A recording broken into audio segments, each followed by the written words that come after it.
آج جو میں بات کرنے جا رہا ہوں بڑا ہی اہم موضوع ہے۔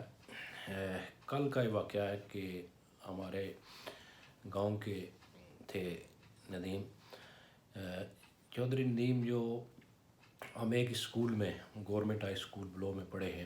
میرے سے تقریباً کوئی ایک دو تین جماعتیں پیچھے ہوا ہوگا۔ ایک عام لڑکا تھا، نارمل انسان، نارمل جیسے بچے ہوتے ہیں۔ بڑا ہوا، ہمارے ساتھ کرکٹ کھیلتا رہا۔ اس کے بعد میں پھر یہاں برطانیہ آ گیا تھا 1995 میں۔ اس کے بعد میں 2013 میں گیا تو اس کا پتہ چلا کہ یہ اس کو پاؤڈر پینا، ایروائن اس نے پینا شروع کر دیے۔ تو اس کو بلایا، میں نے سارا کچھ پوچھا، میں نے کیوں تم اس چیز پر، کیسے تم نے اس پر لگے ہو، اس نشے میں؟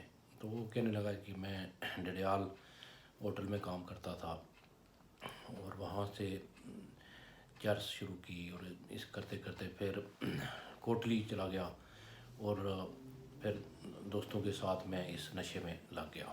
تو بڑی بری حالت تھی۔ ایک والدین کا، ایک ہی چودھری مشتاق صاحب کا ایک ہی بیٹا، اکلوتا بیٹا تھا، اور پھر مجھے کہنے لگا کہ مجھے میرا اگر علاج کروائیں۔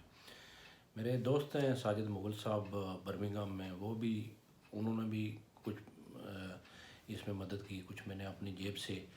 تو میں اسے لے کر گیا راولپنڈی، ایک ہاسپٹل ہے جو لوگ ڈرگ پیتے ہیں یا پاؤڈر ایروائن، ان کے علاج کے لیے۔ تو وہاں میں نے جو ڈیوٹی پر تھی، ڈاکٹر تھی، ان سے بات کی کتنے چانسز ہیں۔ انہوں نے مجھے کہا تھا کہ جو پاؤڈر ہے، خاص کر ایروائن، اس پر اگر بندہ کوئی چڑھ گیا، پینا شروع کر دیا، تو علاج کے بعد تقریباً 99% پھر پینا شروع کر دیتے ہیں۔ کوئی 1-2% نہ پئیں، کیونکہ جہاں سے یہ پیتے رہیں، جن جن علاقوں میں، جن جگہوں پر بیٹھ کر، وہاں سے ان کا کہنا تھا جب بھی گزریں گے ان کو پھر وہ دل آ جائے گا، پھر کسی نہ کسی، پھر وہ اسی چیز پر لگ جائیں گے۔ تو انہوں نے مجھے یہ کہا تھا کہ اس کو اگر دبئی یا سعودی عرب بھیج دیا جائے، تو 2 ملک ایسے ہیں دنیا میں کہ جہاں بہت سخت سزائے موت اس کی سزا، تو وہاں ڈرگ آپ کو نہیں ملے گی۔ تو پھر جو مشتاق صاحب نے کچھ عرصے کے بعد جب وہ واپس گیا، پھر اس نے، ظاہر ہے میں نے ان کو بتایا تھا کہ یہ بات انہوں نے کہی ہے، تو انہوں نے پھر اسے دبئی بھیجا۔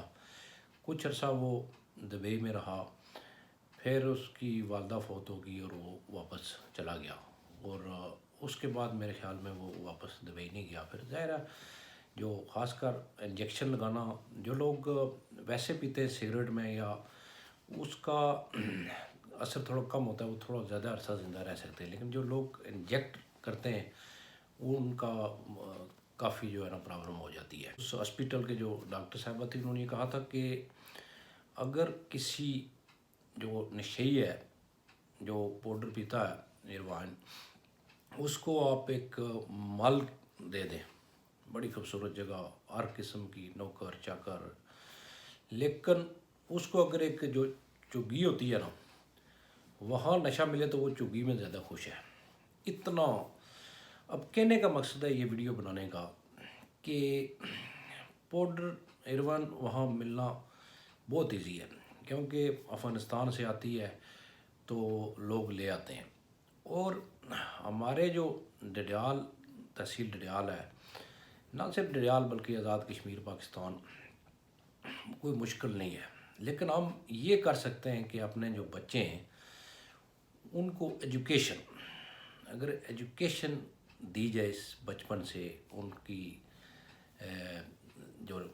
جو بھی وہ کر رہے ہیں ایکٹیویٹیز، اس پر بیسیکلی نظر رکھی جائے، اور کیونکہ ہم نے اپنی جو نوجوان نسل ہے اس کو اس سے بچانا ہے۔ بیسیکلی ویڈیو بنانے کا مقصد یہی ہے کہ ہم اپنی جو نوجوان نسل ہے اس کو اس نشے سے بچائیں۔ یہ بہت ہی خطرناک قسم کا نشہ ہے۔ ایک پورا سمجھو کہ خاندان اس سے تباہ ہو جاتا ہے، اور ایک انسان ایک جیسے چلتی پھرتی لاش بن جاتا ہے۔ تو ہم بیسیکلی اپنے بچوں کو ایجوکیشن کے ذریعے اس سے بچا سکتے ہیں کہ مزید بچے جو ہیں اس نشے کی طرف نہ جائیں، کیونکہ اگر کسی بھی ایک فیملی میں ایک نے بارڈر پر وہ شروع ہو گیا تو سمجھو کہ وہ پورا خاندان ہی ایک قسم کا تباہ ہو جاتا ہے۔